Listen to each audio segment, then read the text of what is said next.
Hey, what's up, y'all? It's Papa One's Cracking It's D. About to react to this video by Patrick CC. It's titled, Terry Crews Tried to Warn Us. They Mocked Him. Are they talking about the debauchery that takes place in Hollywood and how they be coming after men? I think that's what he's talking about, but let's see. Let's watch. In 2017, one of the most universally loved Hollywood stars, Terry Crews, attempted to warn us about the depraved nature of powerful executives in the industry. Not only did he share his extremely humiliating experience to a global audience, but he also tried to do the right thing and get justice legally, only for his case to be thrown out due to what seemed to be the LAPD being paid off. As if that wasn't bad enough, self-proclaimed macho men in the industry made fun of Terry for sharing his story, y'all are part of the problem. Of a reason for victims to remain silent. Terry Crews is like the Hulk, and I just couldn't get how he said that. People talk about how it's hard for women to come out, but it's hard for men as well. It's hard for everybody, which is so fucking sad. Like he froze, like he was afraid. Oh, a little chubby white man come out and share their stories, obviously. You're nuts, and you ain't do That's funny. I think it's hard for me to think that a dude with all those muscles can't tell an agent to not touch his ass. Is there a chance that Terry just might be gay and hasn't come out the closet yet? Because I had the same thought that you just had. Ironically, as much as these men tried to it's not about muscles, Crews, it's about power. All it did was expose themselves for being a cog in the wheel of Hollywood's evil machine. But this was just one of the countless dark moments in Terry's career. Although the world saw him as a lovable, muscular teddy bear, deep down he was suffering from a lifetime of pain. Today we are going to deep dive into the tragic story of Terry Crews, the gentle giant who never had to build a facade to be loved. The reason Terry Crews decided to become a chiseled 250-pound beast was because he thought he would have to kill his father. A lot of my desire to be strong was because I knew one day I may have to kill my father. Terry Crews was the son of a violent alcoholic father and an extremely religious mother. Well, my earliest memory is my father knocking my mother out.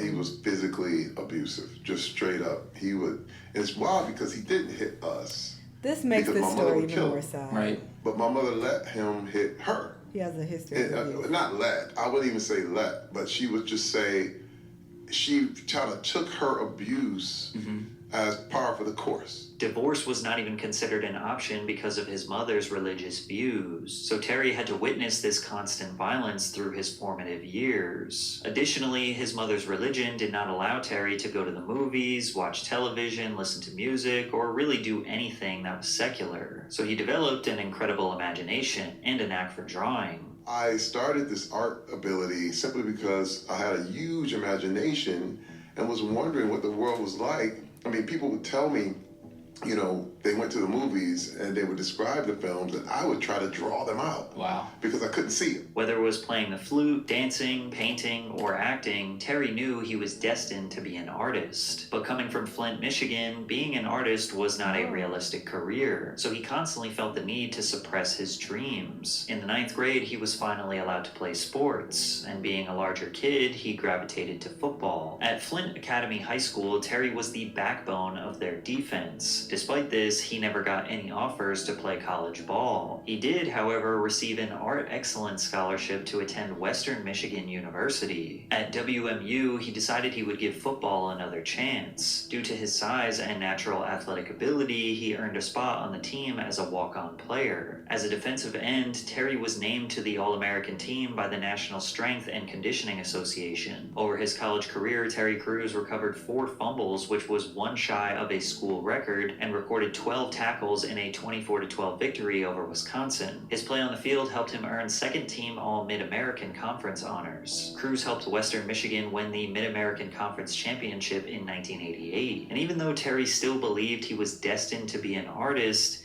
he just had no realistic way of achieving that dream. Plus, he had a chance of making the national, reminding me that it's the best time of the year. The NFL season and the NBA season are underway, and my part is getting up. Underdog. The LA Rams, he played in only 6 games that season on special teams and then sat out the rest of the 91 and 92 seasons. If you didn't know, the vast majority of NFL players don't earn those multi-million-dollar paychecks, especially in the 90s. Plus, if you don't make the official roster or you get hurt, you don't get paid. Cruz played for 6 different teams in 7 years. He was constantly getting cut and was never able to secure that big contract. So he had to use his artistic abilities to make money. I would get cut from a team. Okay. And, I played on 6 teams in 7 years, so that happened a lot. So I would go back into the locker room and ask the players if they wanted their portraits painted.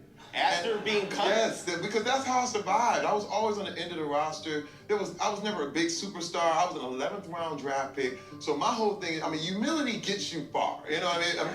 Sometimes you gotta make some money, you gotta humble yourself. And I would go back in, and it was so cool because the big stars, they'd be like, man, I'll get a little brother a painting, and I'll give him some money. And it was really kind of cool, but the thing is, I was really good. It would take him about 2 months to complete a painting as it was done entirely by hand, but he would charge the players about $5,000 per piece, and that was enough to pay his rent, feed his wife, and 2 daughters. Terry even says the reason he is bald is because he was so broke. Back in 1991, I had the most beautiful flat top you could imagine. And then I went to the NFL and I was like, oh man, my high top is so beautiful. And I got cut.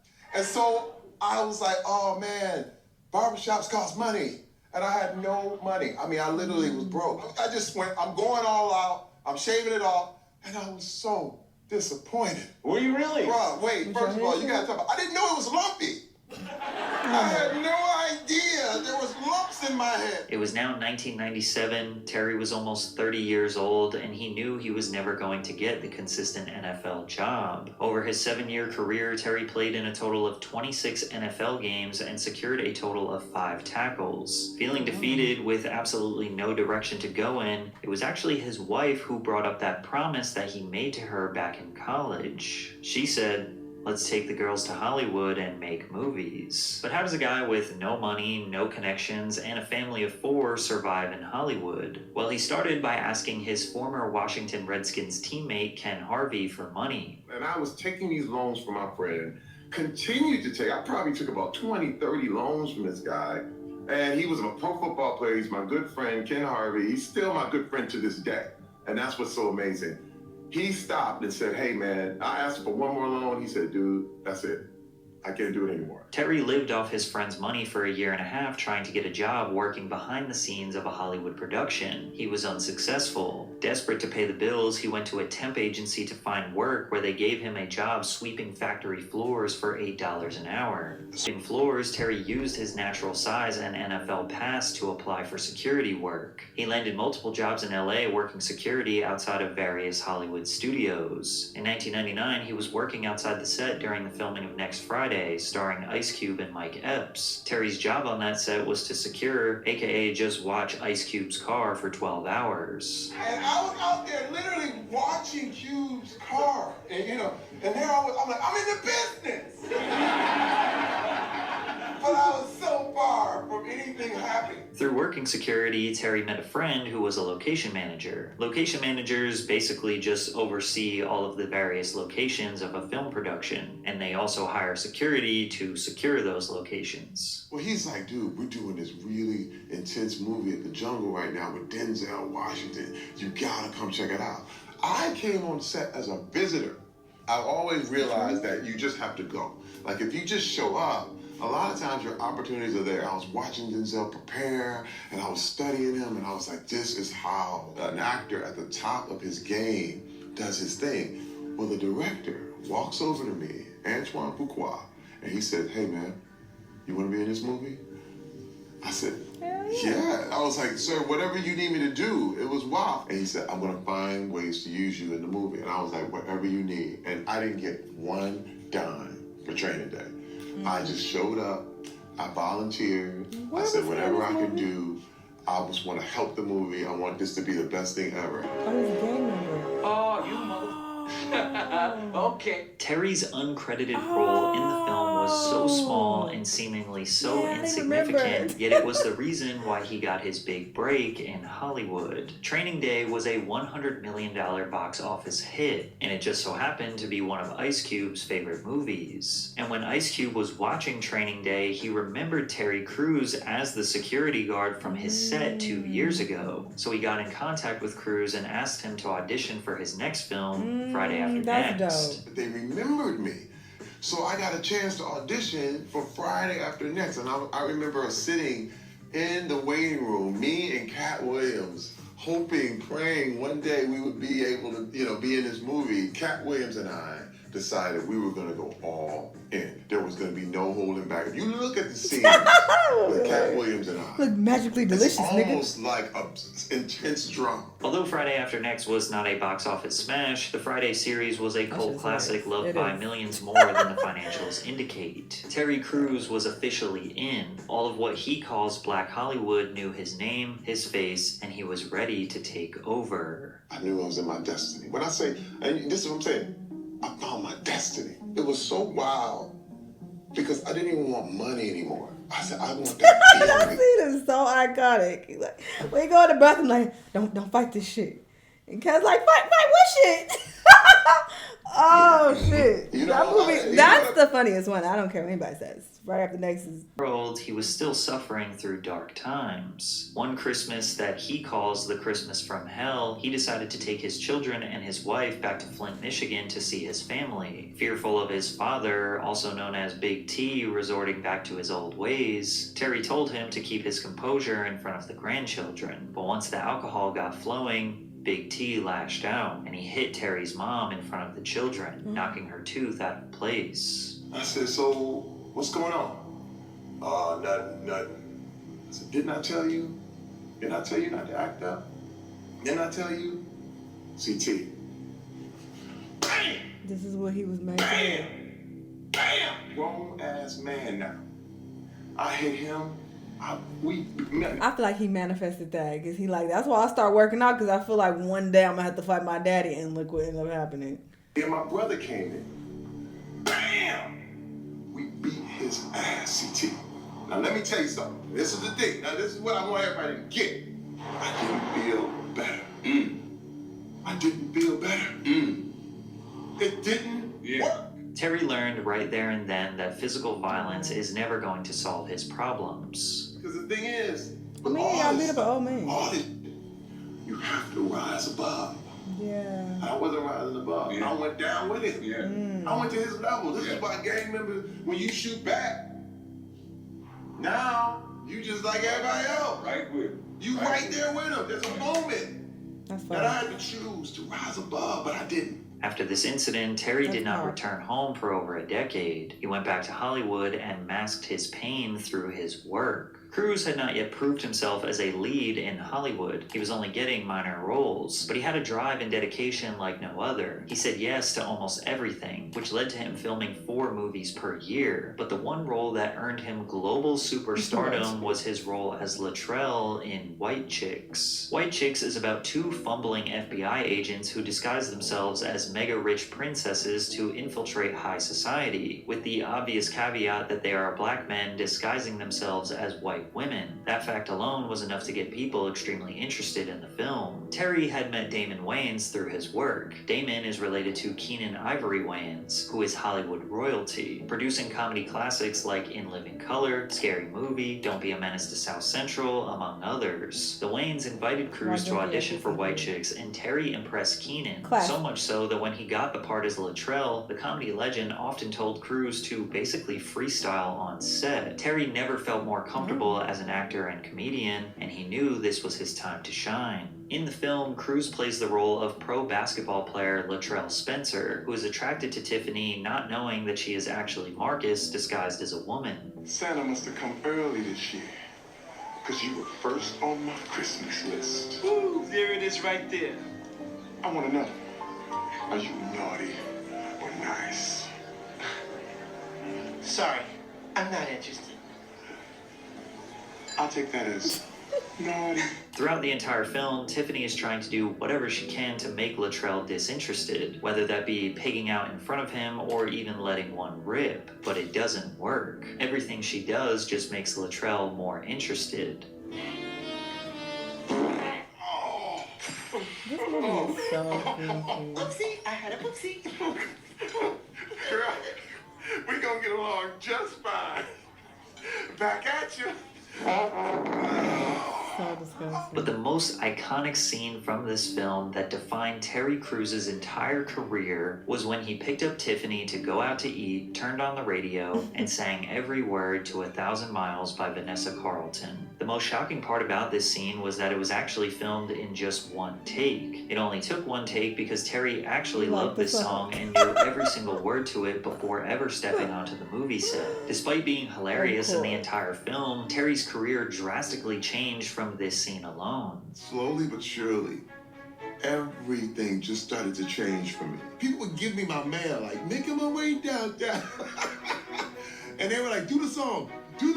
White Chicks grossed over $100 million in the box office, but it is widely regarded as a cult classic. He became recognized globally and so his stupid. Hollywood I hate it. presence skyrocketed. From there, Crews got a taste of the Adam Sandler stimulus package when he secured a role in The Longest Yard, which was a film about a washed-up former professional football quarterback who goes to prison and is forced to assemble a team to play against the guards. Terry's character, Cheeseburger Eddie, is known for being able to get any item from the McDonald's menu into their prison.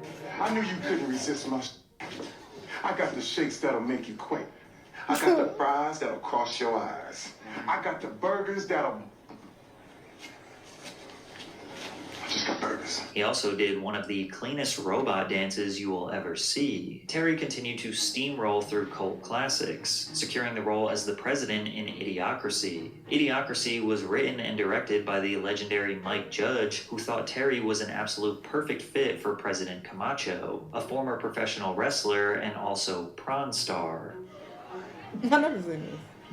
Or the longest yard. Shit. I've heard of it though. I know it's bad with all that starving bullshit and the dust storms and we running out of French fries and burrito covers. Yeah.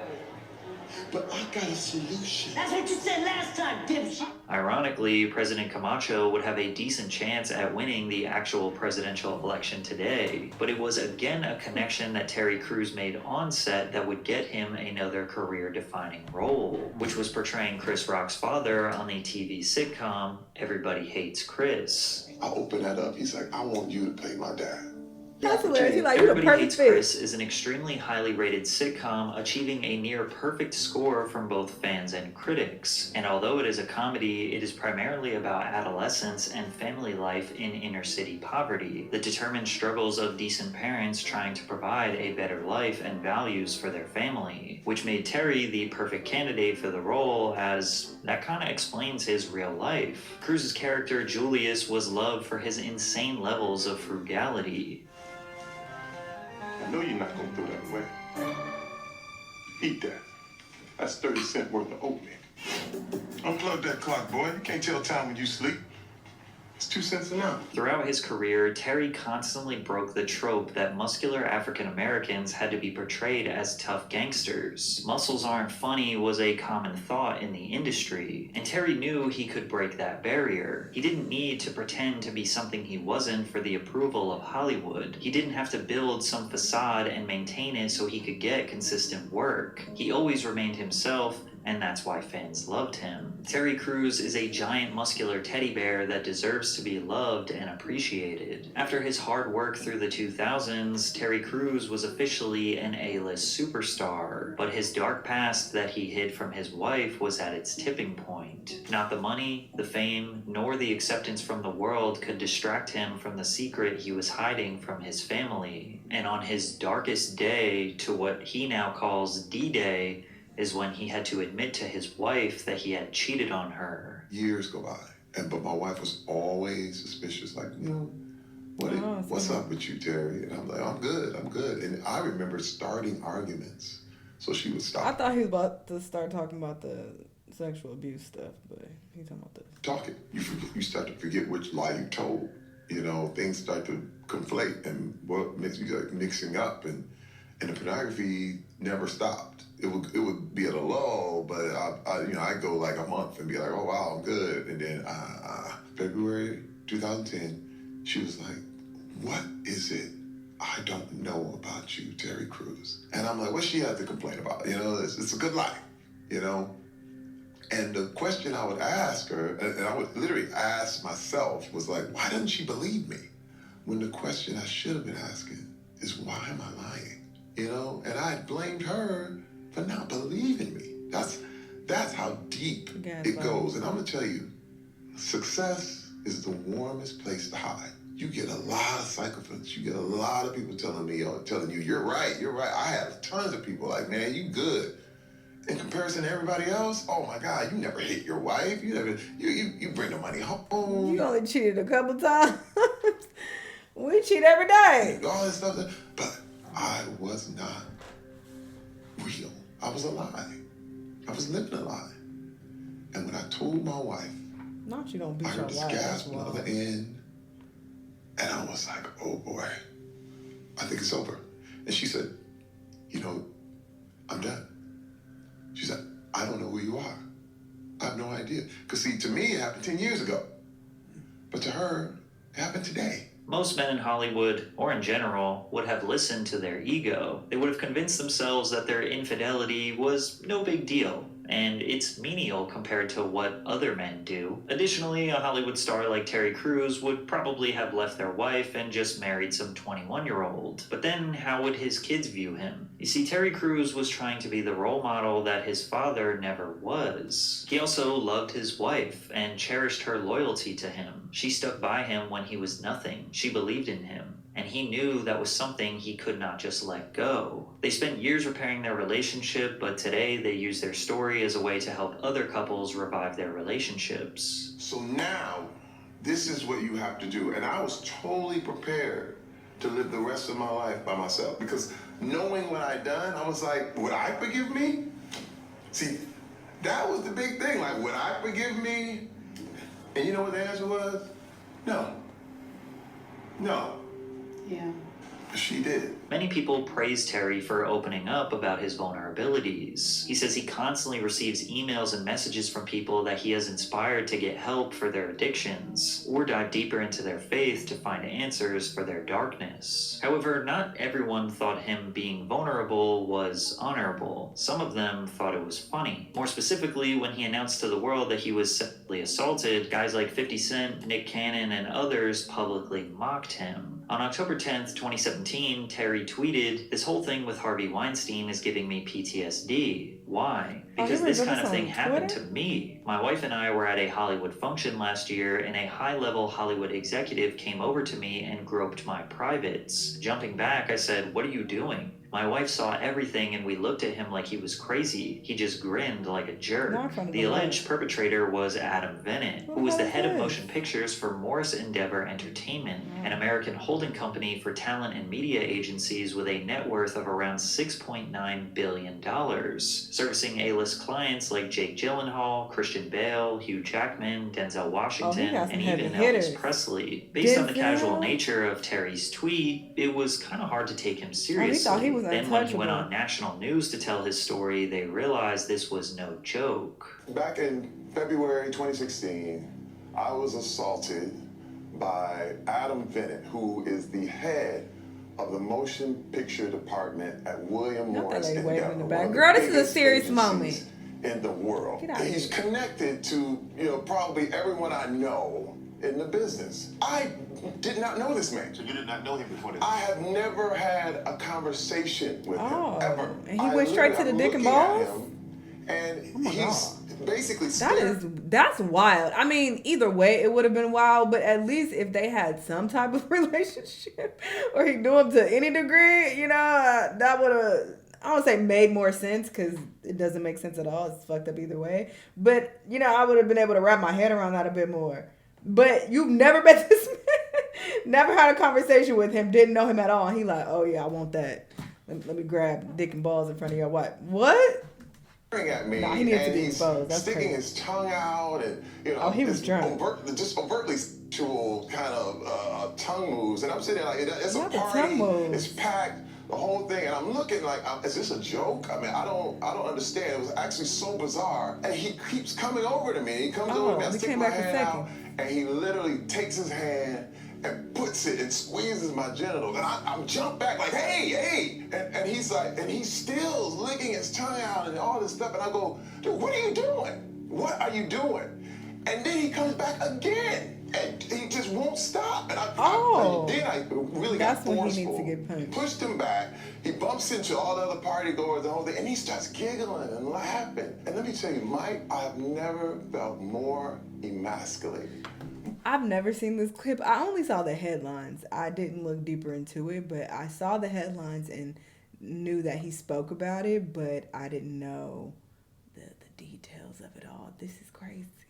I would expose that nigga right away. The More fuck? objectified. But you didn't think anybody would believe you if you came forward. Last year, but that's what no. we did. Actually, I let it go. Actually, I put it in the back of my head, and I understood why women everywhere had to let it go. But let me tell you, when the Weinstein thing started happening, I got PTSD. I was going, oh my God, this exact thing happened to me. Shortly after Terry reported this, he got a call from Adam Bennett himself.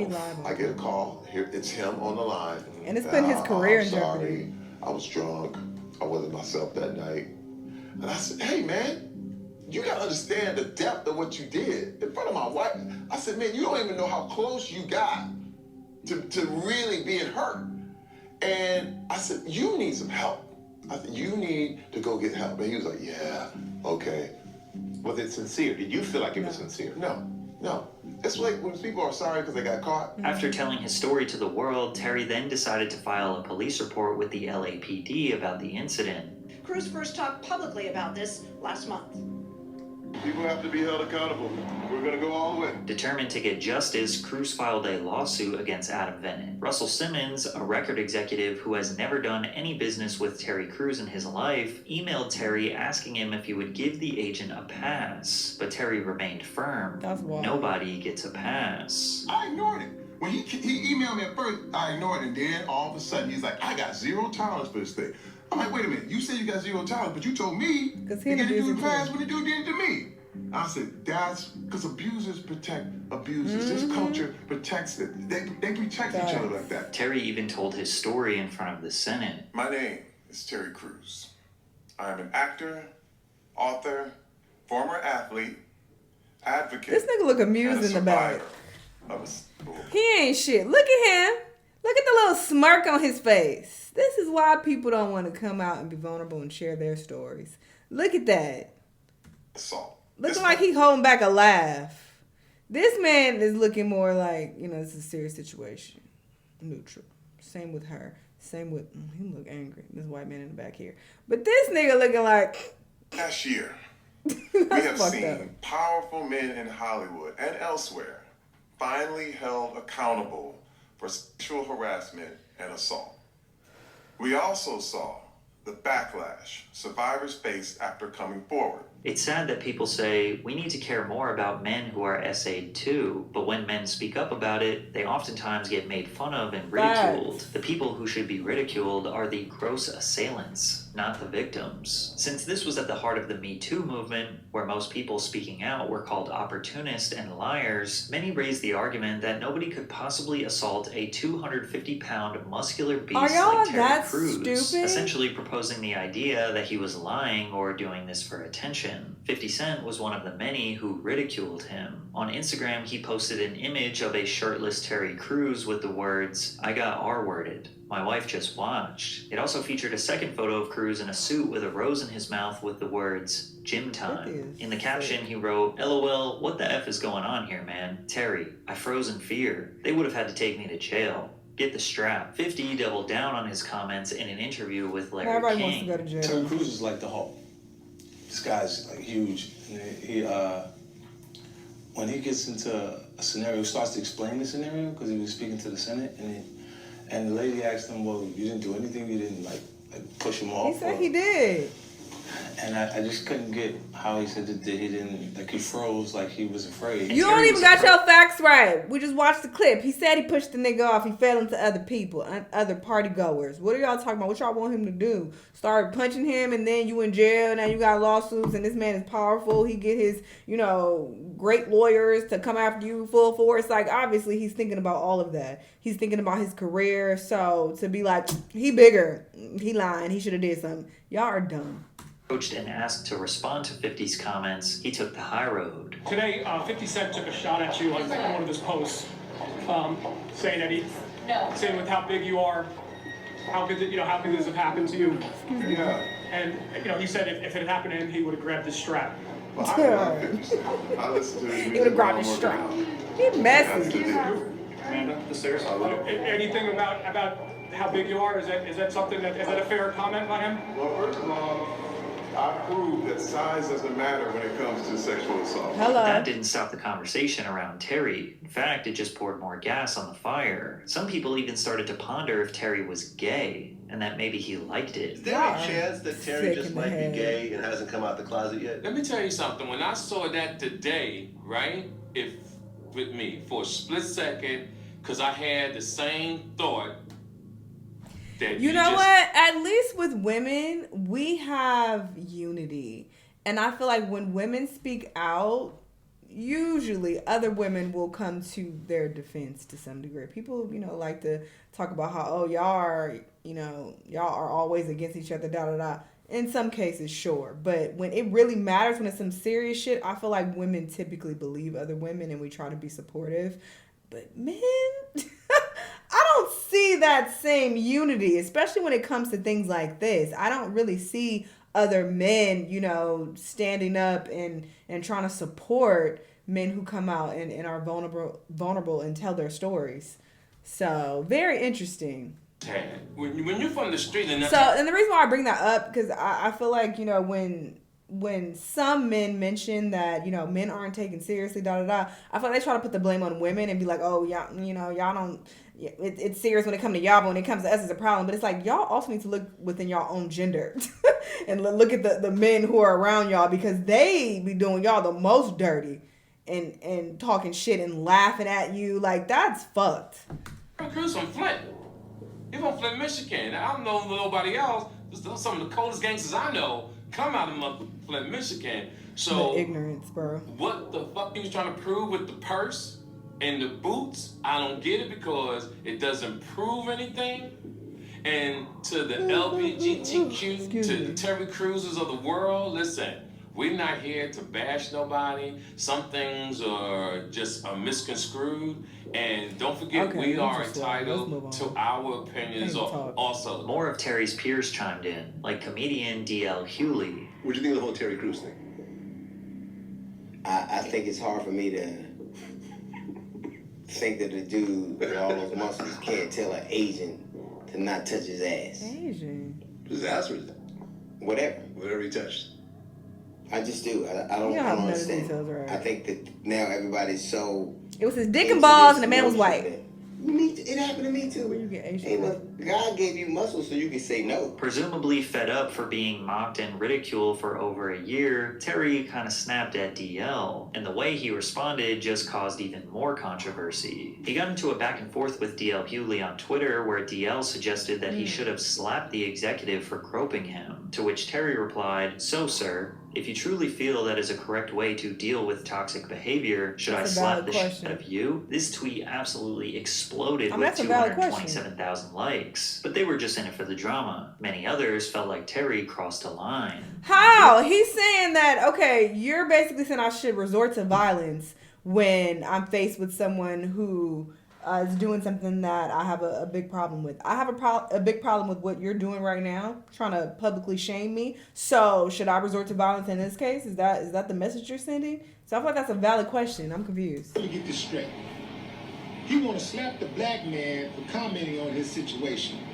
All right. But he does nothing to the white man who created the situation. No, y'all was dragging by it. molesting him and basically driving him in front of his wife. No, y'all Buchanan dragging jumped in on the it. conversation. That's not fair. While he said he respects the way Terry handled the situation, he doesn't think that absolves him from being joked on. a little chubby white man grabbed your nuts and you ain't do that's funny. You a big ass bro. We gonna joke about that. Right. You come on wilding out. So if one of your kids, okay, I won't say kids obviously, when they get older, okay, and they become adults, let's be clear. If they get groped, are you gonna laugh at that too? You dummy.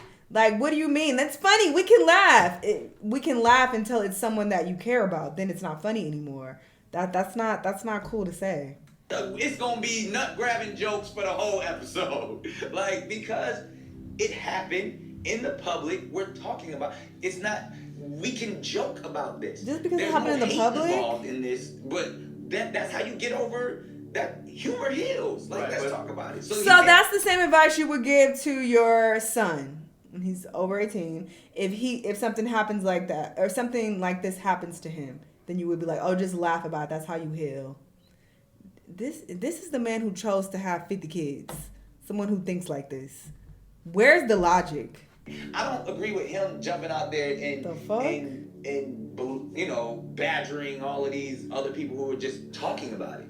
Like, they were not talking about it. They're condemning him. They made jokes saying about it he too. lying. Why you not getting crazy with them? Nobody seemed to acknowledge that if Terry Crews beat the snot out of this guy, he would be labeled as the crazy black guy who overreacted and beat up the innocent white executive who was just playing a joke. Unfortunately, Terry's lawsuit never got. And then you also have to think about proof. Like, he would have to prove that happened. The white man could have been like, I don't know what he's talking about. I didn't touch him. Like, what? Him and his wife are lying. She clearly has motive to lie. They lying. Did anybody else see that? Nope. Nobody saw it. Because he's so powerful. Everybody else on his side. What do you mean? He might have even been able to get people to back up his story. Like, yeah, we just saw they were talking and Terry punched him out of nowhere. Like, there's so many ways that could have been flipped to destroy Terry's life. So I agree with him not resorting to violence. So I just think this whole talk about why you didn't get violent is just so juvenile and stupid. Y'all are so dumb. The fuck? We're adults. Settlement was reached between Bennett and Crews, meaning Terry did get some sort of payout. Bennett denied the allegations in court documents, claiming his actions towards Crews were not sexual and caused no harm. However, Crews claims his actions towards Crews were not sexual and caused no. Look, he already lying. Already. Harm. However, Crews claims that the case was thrown out because Bennett was in the LAPD's pockets. He tweeted, Adam Bennett has been the event chairman of the LAPD Foundation, which raises millions for the LAPD. Anyone wonder why my assault case against him was thrown out by the DA? Yeah. #MeToo. Terry risked his career to try to expose the dark reality of a Hollywood executive, and for that, he was mocked and ridiculed by his peers. Some of them will never work with Terry because of this, but it doesn't really seem like it impacted his ability to get work. Brooklyn Nine-Nine, Terminator Salvation, The Expendables 1, 2, and 3, Bridesmaids, Arrested Development, The Ridiculous Six, Sorry to Bother You, Deadpool 2, hosting America's Got Talent, and even becoming the most iconic Old Spice spokesman in history, it's safe to say that standing up for what was right paid off in the end. All of Terry's decisions, even if deemed controversial, were done in the spirit of being the man his father never was. Terry is redefining masculinity, constantly asking himself, what is the right thing? And see, this is what I was wondering. I mean, not that it matters. But I've seen many pictures of him and his wife, and I'm like, I was thinking it was a white woman initially, but then I saw other angles of her and other pictures, and then I think she's just a very light woman of color. I don't say black. It's not even that. But yeah, she just wears her hair blonde all the time, so it's difficult.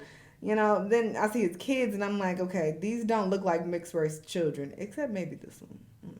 Anyway, so, yeah, that's something else that I was wondering. But looking at this picture just gives me more context. To do as a husband and as a father. And despite all the pain, torment, and abuse his father put onto him, maybe from previous forgave marriages? him, and they made amends. And I got with my father, and I forgave him. I learned, I said, you know what? My wife taught me forgiveness. I need to forgive you.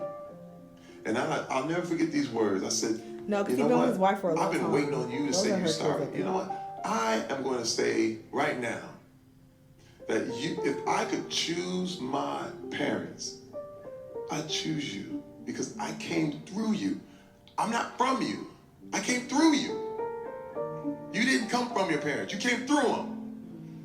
So you do not have to take the stuff that they have. Period. You can That's choose what to take. You can word. choose the good or choose the bad. And discard You don't bad. have to settle for, well, this is what we did, this is how we are.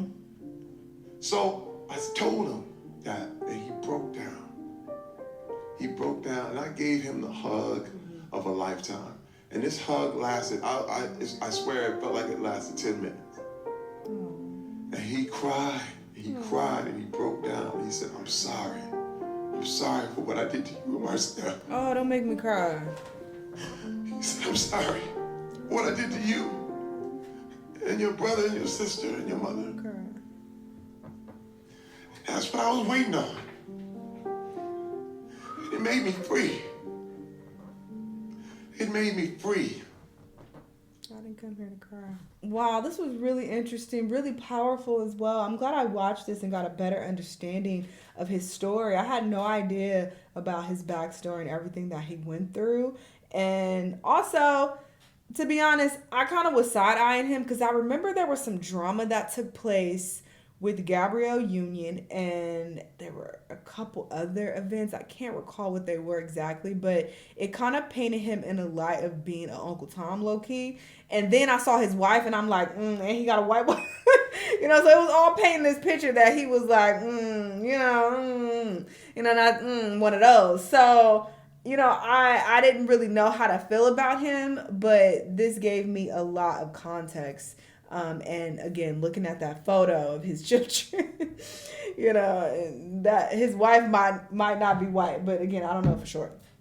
But, you can say that, that doesn't matter. But in the grand scheme of things, it does when you're painting the bigger picture and trying to, determine if someone is being an Uncle Tom. Because look how they even tried to paint him. They're like, oh, you let the white man fill you up. But when the black man just say something about it, then you want to slap him, So it's like that was the narrative that was being painted. So yeah, it just gave more context, watching this vid. Very interesting. And I'm glad that he spoke up. It's very courageous of him to, tell his story. And yeah, I think that people saying that, oh, he should have fought back are just the biggest idiots ever. Y'all are so stupid. And that's just an excuse because you don't want to stand by men who speak about being abused. You want to brush it under the rug. You want to laugh about it and try to minimize it, which is so sad that a lot of men do that to other men, because those are the main people that I saw criticizing Terry and laughing at him and being against him. It was other men. So very, very interesting. Anyway, y'all let me know what y'all think about all this. Let me know what the videos you've been watching. I'll see you on the next one. Bye.